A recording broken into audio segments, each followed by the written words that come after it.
It doesn't have to be music, but if you can take something with your pain and translate it into something positive, I think it'll help you feel a lot better about it. And there's a lot of resources out there for people to get help. And, I think you just got to kind of stick through the bad times to get to the good ones. Thank you for tuning into this week's episode of Trevor Talks. I'm your host, Trevor Tyson. I'm so excited that each and every single one of you have taken time out of your day to just join us for this conversation. I think it's going to be fun. It's probably one of my favorites that I've had in quite a while, and we haven't even had it yet. So here we go. I just want to give a special shout out before we get started to our friends at Life Audio for making this week's episode possible. So special thank you to them. And this week's guest is a powerhouse vocalist, lyricist, and the frontman of one of my favorite metalcore bands, Dayseeker. They have a new record on the horizon, which is called Dark Sun. And let me just tell you all, it's a masterpiece. So if you've been looking for some metalcore gold, you go listen to Dark Sun. And by the time this comes out, it may not be out yet, but you know what? It's coming, and you better be ready for it. So please help me welcome Mr. Rory Rodriguez. Rory, thank you for being here, man. Yeah, thanks. Thanks again for having me, dude. I appreciate it.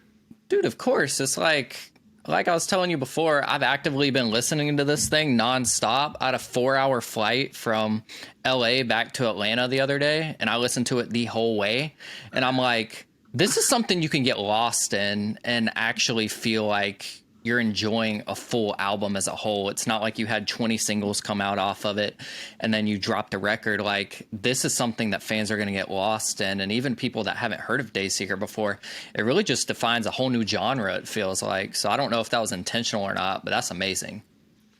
Yeah, thanks, man. It's, I think we didn't like change the formula like too hardcore from like Sure. Sleeptalk, but it was definitely like, I feel like I look back on Sleeptalk and I feel like we were still kind of trying to live in like our like metal kind of metalcore roots. I mean, I feel like this one, like while we were working on it, I was like, some of these parts remind me of like Jimmy Eat World or like Taking Back Sunday, like more just like a rock band. And then obviously like we kind of lean into like the sort of like synth wave kind of 80s sounds for a lot of like the synthesizers on the record. So I'm like super happy with it, but it is always very, very scary putting something new out into the world and just hoping like people enjoy it, Well, especially when the synthesizers are synced in with breakdowns and you're just like pulling the whole 80s vibe in there with the synthesizers, and it's just a perfect formula that you found.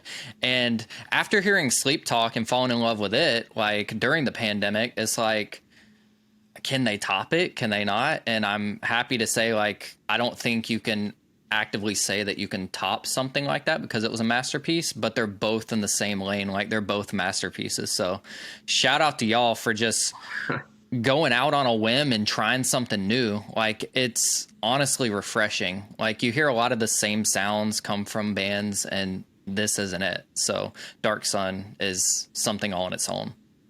Dude, thanks. Yeah, it's always that's funny you said that, because it was like cool seeing like the reception that Sleeptalk got after it came out, but then it didn't really start to settle in until we started working on like Neon Grave was like the first song we started writing for the album. And then it was just like immediately second guessing like everything we were doing. Cause I was like, man, people like really, really liked that album Sleeptalk. And so it's just like, damn, like I just hope, and I'm sure there are going to be some people who are like, yeah, like the new album's good, but like it's not Sleeptalk. And I mean, but I think if you just like kind of listen to it with like a fresh set of ears and you're not trying to look for like Sleeptalk Part 2, because that's always kind of weird to me too. And I'm like, you just want the exact same album again, like right at, I don't know, like I'm like, I would hope you would have gotten older and maybe want to hear something like a little different like we do, Yeah, and maybe go back and listen to Sleeptalk. Like, it's there for you, and it has not changed. That is there for you. And this record, I want to dive into it just right off the bat. So can we start off talking about Dark Sun and kind of the creative behind the name and the whole concept of the album?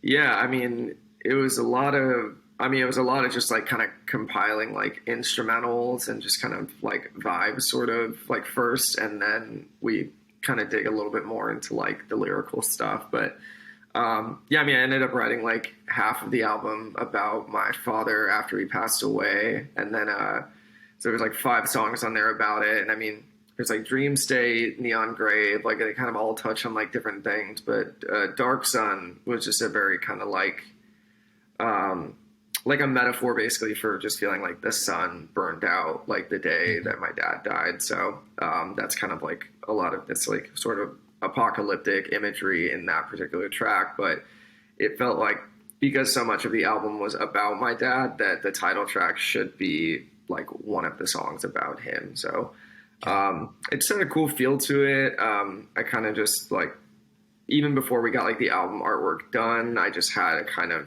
like visual in my head, like not too far off from what we ended up getting back. And I was just like, oh, I think it'll be like just a cool, like a different vibe than like the really blue and white, like kind of a like girl in the bathtub from Sleeptalk, and just like a little darker and, but still kind of trying to keep those like sort of like neon colors and, you know, to try and line up with like the sound of the album. But yeah, very, very proud of it. But we worked on it for like a year off and on. So it took a while to get done.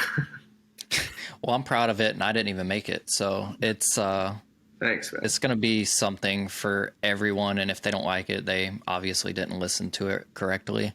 And going through the loss of your father being something so drastic in your life, you obviously had emotions stemming from that. But in return, you had your daughter around the same time, and they were actually able to meet before he passed. So I would imagine with those 2 huge, like catastrophic life events, that there were some mixed emotions. Like you're sad about your father's passing, but you're excited for the life of your daughter. Like your whole world's going to revolve around her for the rest of your life. Mm-hmm. How were you able to like differentiate the emotions and really turn that into something creative to work through it? I mean, yeah, it was. I mean, it was tough. It was because it was even like the experience of like, because I was with my dad. Like the last couple of days, he was alive. He was just kind of in hospice, and he wasn't actually like conscious, but I think he could like hear us and stuff. But it was obviously like just a very, very dark kind of experience. But it was also just like, you know, it's just like a lot of like off and on like crying here and there. But then like my daughter, she was only like 6 months at the time, and just a very kind of sweet and chill baby. And so she would just kind of be like smiling or like laughing. And so she was a nice kind of like buffer between like a really horrible like experience. Yeah.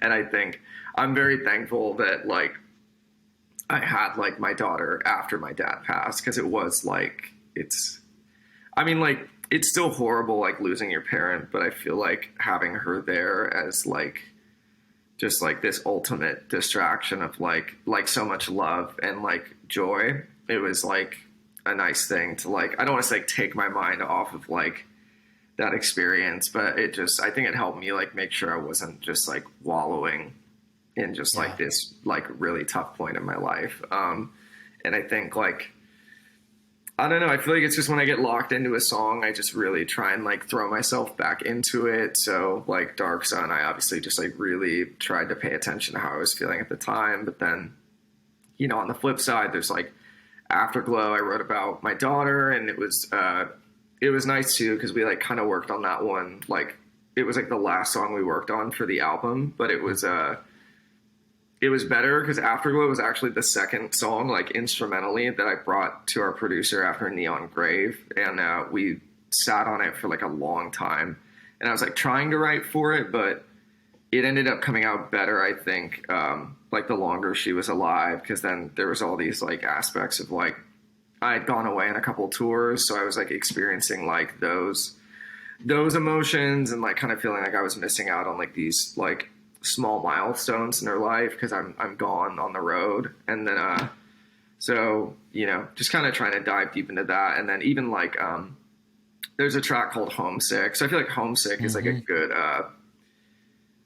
kind of description of what you're talking about, because I kind of wrote it specifically about like knowing that I'm in a really dark period of my life with my dad passing away, but there were still like people, places, and things like my daughter, like her mom, like, or just experiences like touring and just feeling like music was paying off, where it was like making me feel like it was okay to be happy again through a really dark time Yeah. in my life. So that was like our like soft attempt at trying to write something like more uplifting, and it's still like kind of sad sometimes, but it's yeah, it was trying to like, I guess, get the best of both worlds with like really sad stuff and really happy stuff, but it's tricky for sure. It's also like 1,000 times easier to write a sad song as opposed to a happy Yeah. song.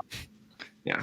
Well, the big thing about Afterglow is, like you said, like you worked on making it a more positive ending, which, thinking about it now, like the album concept being Dark Sun and then the song being called Afterglow, ending it with that track, which the subtitle, I guess what you call it, Hazel's song, like Yeah. that's for her. Like, this is exactly what season you're in now.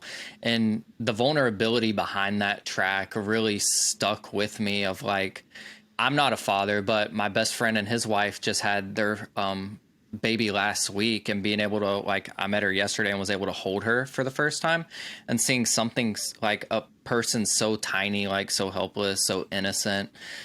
She's pretty chill too, like no crying. It was great.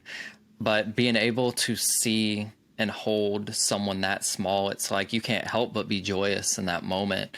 And knowing that someone's life is going to be revolved around a child for the rest of their life, like whatever you do on tour, whatever you do for work, like everything is like providing for that child. So with you opening up about that and like being on tour, being away while those like small milestones are happening, and her getting a little bit bigger every time you come home. Yeah, it's bittersweet, but like this is also what I would assume was your dream all along, like being able to do this and finally have a family. It's a double-edged sword. Like, you're never going to have like the perfect life, but you're embracing it, and it sounds like you're healing from it.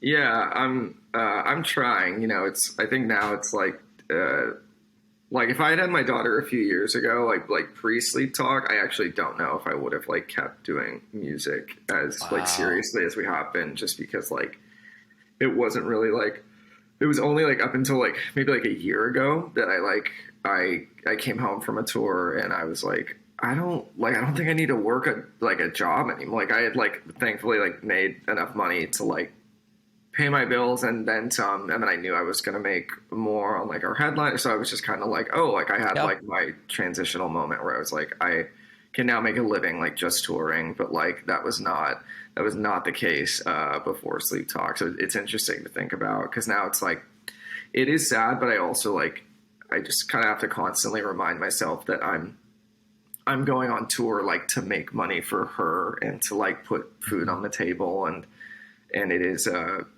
you know, and you're right. I mean, it is like also just something that I was like working really hard for a really long time, and I'm lucky that her mom is like very cool about the whole touring thing, because we had a talk like the day she was born, and I was just like, I'm not quite ready to like stop writing and like touring and stuff, and she was like, yeah, like I totally understand that. So she's kind of a champion when I'm gone, 'cause she basically is just kind of like with my daughter like a huge majority of the time, but it's also like, you know, I put money away for her, for our daughter, so it's like, I hope it's like appreciated, but it is it's tough, man. And there are times too on tour where like I feel guilty because like I'm not there to help as much when I'm gone, but it does, it's just things are going so well for the band right now, it feels like it would be like a shame to like stop like right now.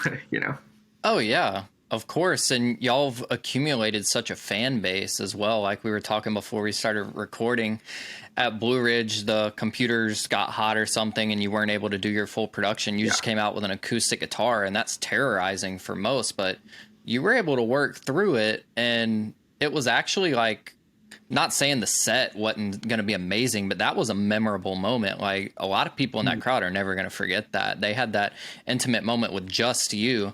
And of course, like, band lineups change and etc. and people get to know someone and then they're gone. It's like Rory's the one really piecing everything together for like the lyrics and all this good stuff. So like, they got to have that moment with you. I felt like I had a moment with you. I was like, after you got off, I was like, dude, like, whatever that was, just keep doing it. Like, it was crazy. And Yeah. it's incredible to think about like the rise of Dayseeker as a whole over the past few years. But how long has Dayseeker been a thing?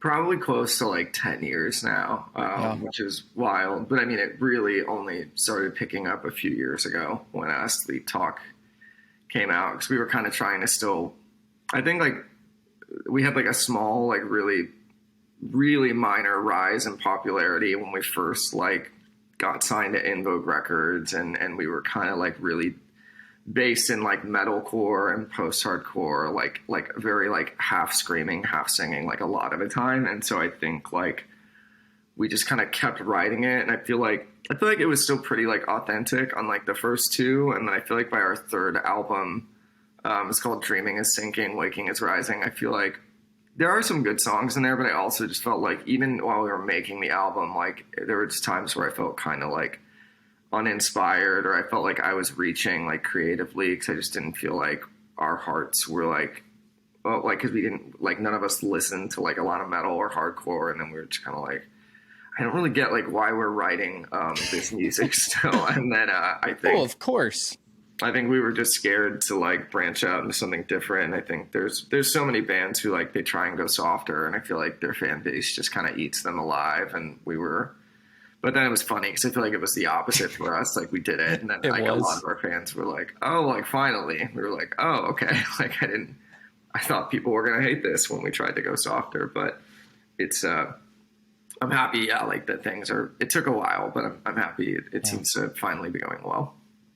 Well, it's obviously pop infused, and this album is a good bit softer, but it's counterbalanced with the heavy stuff as well. Like, it worked and it's phenomenal. Like, and I was talking about it the other day.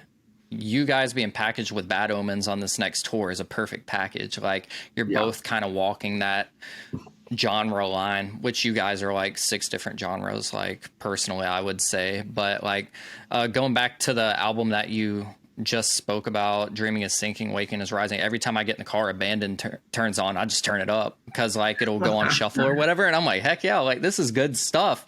So the fact that people are starting to learn about you now, still in 2022, you've got about 10 years behind your belt.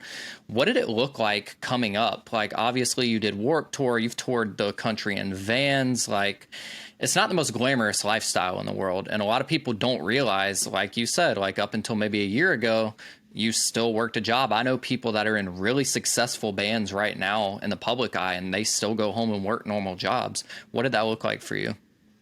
It was just so much grinding and grinding. I mean, like the first tour we did in the US, I think it was about 10 years ago. It was with like Kingdom of Giants, and then this local band from San Diego called Adestria. And it was just like, I mean, well, I had only been to like a couple states outside of California at that point. So like the first tour was like, and we were seriously playing to like 30 or 40 on like a bad night, and like maybe a little over 100 on like good nights. And we were still just like, so like ecstatic, because it was like, we're on a tour, like it's a real thing now. And it's just, but it is funny because it's like, I think like the longer you tour, it's like the hungrier you get for like better touring opportunities, like actual venues. Like you're not playing like a hookah club, you know, in like Denver or something. And it's just it really, yeah. So Warped Tour, I think, was like a really big turning point. But then we did another tour after Warped Tour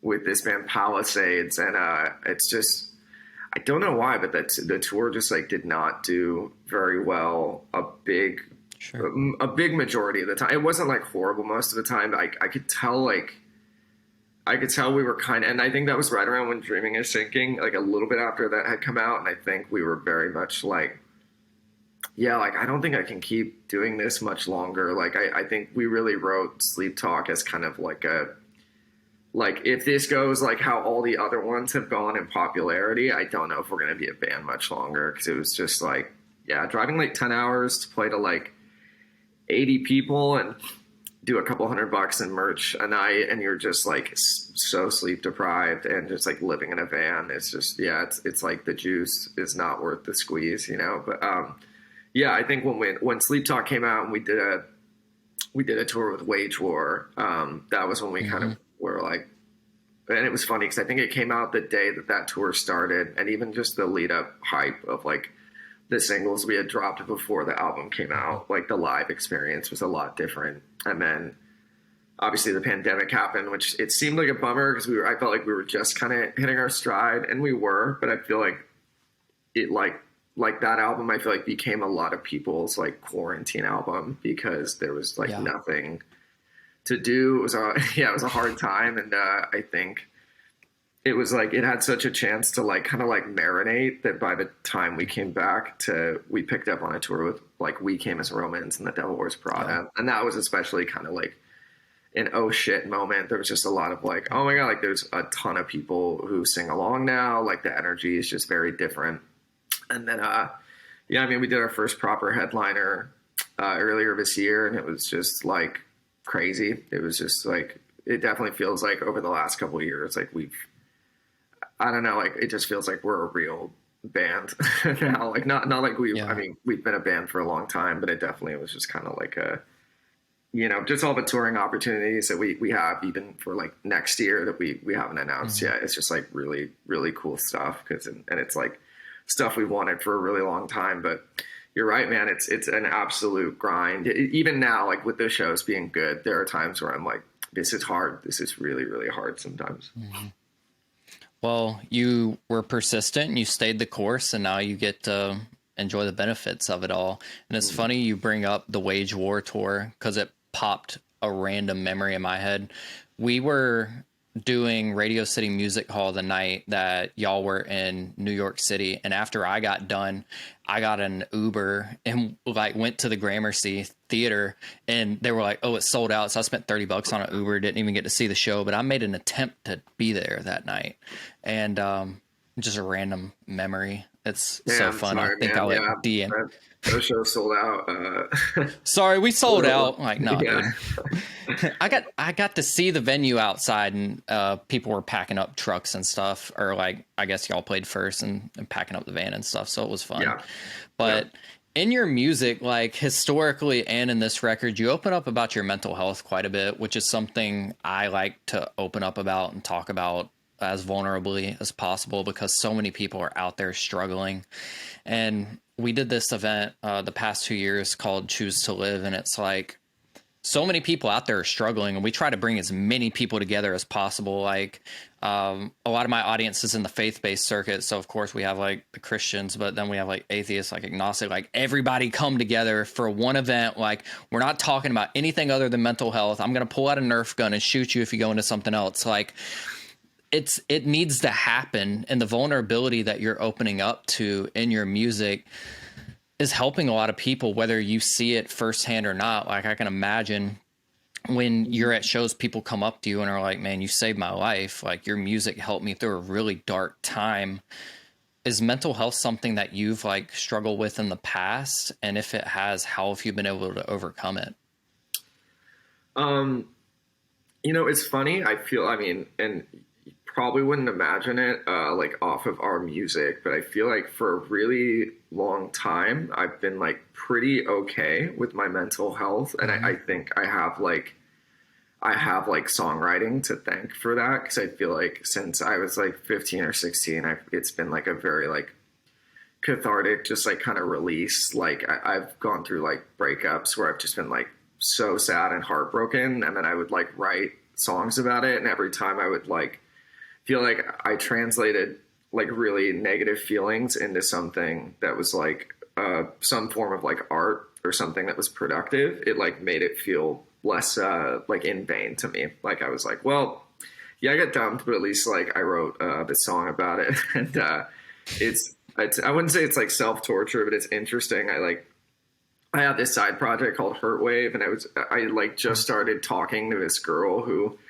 historically has not been very kind to my emotions, or like, I mean, I've been writing songs about her since our first album, and there's one about her on like, even on the new record, there's still like songs about her, and it's like, but I like walked into the situation going like, at least if like this goes badly, like I'll have stuff to write about. And like, sure enough, I ended up writing like, I wrote this song called Overdose about her on our Hurt Wave EP. I wrote this song called My Father Said. I mean, I wrote Without Me about her on the new album, like just, you know, random stuff. So it is, I'm lucky that I have songwriting, and it's funny that I've kind of started talking about it more and more, but it's like, I find in my personal life, it's really easy for me to be like very open and talk about like anything with anybody. Like sometimes people are like, oh, I don't know if that's like hard for you to talk about. And I'm like, I talk about like my dad passing away like every night on stage in front of like hundreds of people. Like it doesn't really like faze me anymore. And I feel like I actively do it because I notice like specifically like a lot of my guy friends are not down to be super open about their emotions, their feelings. And I feel like it's that stigma of like, if you're a guy, it's like, just shut up and be tough and swallow it. But then I know from personal experience too, it's like, if you stifle like emotions you're feeling or things you're going through, you're just going to explode one day, or you're just bottling it up. It's just like not healthy for you. So I always encourage like my friends and pretty much anybody to just vent and talk about how they're feeling, because I feel like it's different when thoughts exist in your head as opposed to like vocalizing them out loud. But I'm lucky that I've had it, but it's actually funny because like I feel like, well, it's not funny at all, but I feel like recently like I've had a lot of like more anxiety than like I can remember having like ever in my life. And I don't know if that's like, I'm not saying like it's my daughter's fault, but there is just like so much responsibility in like taking care of like this tiny human, and so much overthinking of like, is she like doing well for her age? You know, like, am I doing everything right I can as a parent, on top of like my father being gone, and then like the tour, it's just like the touring schedule picking up, which is like cool. But then it's just like, it's like, I don't usually like think like this, but I looked at the Bad Omen schedule, or I like sent it to one of my friends, and she's like, I'm already tired for you. And then I was like, yeah, it is a lot of shows. I was just like it's just, you know, so it's interesting. And I've too recently, I've had like a lot of like stomach problems that I've been looking into, but I know like my buddy, he's one of our managers too. His name's Garrett from Silent Planet. He was like, he also has a lot of stomach issues, and he was telling me that like he ended up going to like a psychologist and basically got prescribed like a really low dosage anti-anxiety, and that it basically cured all of his, because I guess basically like when you get stressed or anxious, you can like turn a lot of like stomach acid, and I guess it was like damaging like the inner lining of his stomach. And so I guess he got this like small anti-anxiety thing, and then it made it go away. So now he's fine. And so I went to the doctor like 3 weeks ago, and they gave me like anti-anxiety meds on like the lowest dosage I can get. And I've always kind of been like anti-medication, but I also just feel like I'm like, if it's low dosage and it can help me, and I'm not like relying on it too hardcore, like it's fine. But it is like, yeah, I mean, anxiety is a very real thing, especially like, I think too, it's like the social interaction it shows. Like like there's just kind of this pressure when you interact with people that you have to just be like very charming, very kind, very nice. And I don't think like it's hard to be nice to people, but I just think like, I feel like I've tried to be generally pretty nice to our fan base anytime I've interacted with them. And it's just funny. Like you'll just read a comment where like somebody be like, I met him a few years ago and he was and you're just like, I'm like, I really don't think that happened. Or like, if I did, it's just weird how people can just like, because there's definitely times where I've gone to talk to the crowd, and it might have been like an hour or 2 hours straight of people just coming up, and I'm just kind of like enduring a lot of just trauma dumping of people just going like, my dad died, my mom died, the cancer, the drug addiction. It's just all this stuff. And it's like, I feel a lot for people. So I feel like it weighs on me a lot. And then I feel like if I maybe, I mean, there's other nights where I'd go out there and I would still do all the same things, but there's just some nights where I'd be a lot more like, let's go, I'll talk to anybody. And then some nights where I was like, I really don't want to go out there. I'm really tired. I don't feel like happy in this moment, but you just kind of have to go. And it's like, maybe if somebody caught you on a night where like you weren't being like overly enthusiastic about meeting them, they might just be like, that guy's and it's like people call Yeah. me, like I'm on like 3 hours of sleep, and and I'm tired, and two, like a lot of times on tour, it's like it's a lot more about like a lot of our conversations is just like a lot of like thank yous and like I appreciate you because I have to save my voice because I can't like I used to like get into like really lengthy conversations with fans, and then I'd go up stage to perform and be like, my voice actually feels like more tired because I spent a Yeah. lot of time talking to you. So it's I mean, I'm thankful, but like I haven't really like ever felt like feelings of like suicide or anything. I think Yeah. my thing is a lot more like anxiety based, but I'm trying to fix it, and it's definitely I think worse lately than it has been like in my life ever. But like I'm just like I'm thankful it's a minor case, because I know there's like a lot of people I'm close to who are like it causes them to feel suicidal or just like the worst thing is going to happen at all times. And I feel pretty optimistic for the most part, but I mean, life's hard. It's hard to be happy like 24/7. It is. And I mean, I've been around bands that don't do meet and greets anymore simply because like they have a huge hit song that is about something sad, and every single meet and greet, like every single person in the line, hundreds of people a night would come up and share the exact same thing. Like, I lost this person, I lost this person. It's like, that's not good for like the individual's mental health that's getting all that unloaded on them. And not saying like people shouldn't feel open to talk about it, but like you also have to realize like, yeah, they're being vulnerable and you feel connected to that person in that way, but like they're a human too, and they just heard it 200 times. Like maybe like I don't want to tell people not to, because that might be something that they really need, but it's like No, it's hard. Like you do feel like you have to turn it on and turn it off, yeah, and you can't be optimistic and super on this adrenaline high 100% of the time. You're just going to crash. So yeah, like I wouldn't sweat it. Like, yeah, no, you're not going to be able to make everybody happy ever. So like no. you I'm might give them a happy. hurt wave every now and again. No, I'm happy you said that, man, because it is like I'm happy that you understand that because I feel like that's been like a weird thing I've tried to like think about how to talk about that because it is something where like yeah I don't want to like come off ungrateful or like insensitive because that's not it. And I usually read like most message requests I get, and that's like a little bit more manageable. But you're right. Well, when you think about it, like you're not being negative or ungrateful. It's like you're protecting the rest of the shows and the rest of the fans that want to see you perform. And Yeah. if you're out there having these individual exchanges, like I've heard it said best, like, do you want to encounter like and have that moment with as many people as possible and impact them in that way, or just one person? Because you can't do both all the time. So Yeah. like, nah, don't feel bad about that. Like, and people that are listening aren't going to feel like you're coming across as ungrateful. Like, it's a lot.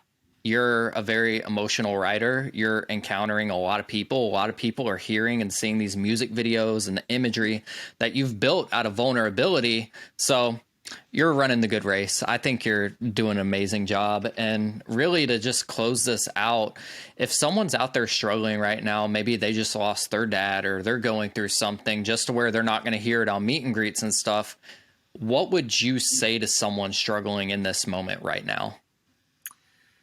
Um, just that I mean, from my own personal experience with like my mom was a drug addict when I was younger, and it just felt like most of my teenage years up into high school just kind of felt like a constant sort of uphill battle and just like this relentless just like this is a lot for how young I am, and I like is this just this constant inner question of like does this ever let up and do it, can I catch a break at some point? I'm like, I'm happy that like again, like I never had feelings of like suicide, but I had a lot of feelings of just like I like life is not fun like a lot of the time, and I kind of just stuck it out, and now I'm happy that I'm like I mean it took a long time, but like I have a career in music, like I have a daughter, like I like my like in my 30s, like I'm 33, and I feel like the last couple of years of my life have been like the like my favorite part of life so far, and even like my 20s for the most part were like like a blast. And so I guess just to remind people, like, you know, just to give it time, things can get a lot better. I mean, for my own personal thing, it's just like,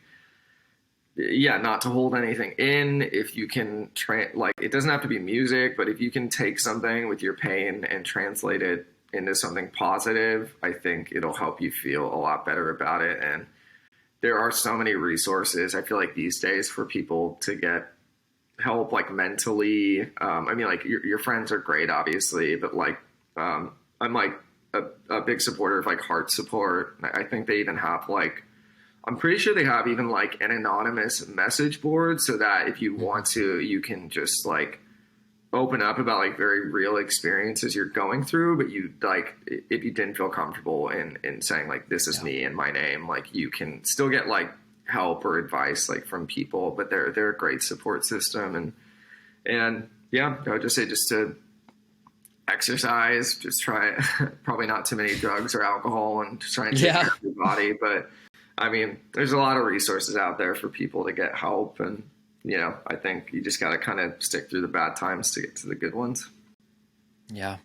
And I love that you bring heart support up. If you're watching this on YouTube right now, you can comment in the comment section below, and it goes automatically to the heart support wall, and people will be able to interact with you and offer you some support in this time. Go to heartsupport.com if you're struggling today, deathtolife.com, Beneath the Skin. There's so many amazing resources, just like Rory was just talking about, for you out there, and we want you to choose to live today and every single day. So don't give up hope. Go check out Dark Sun.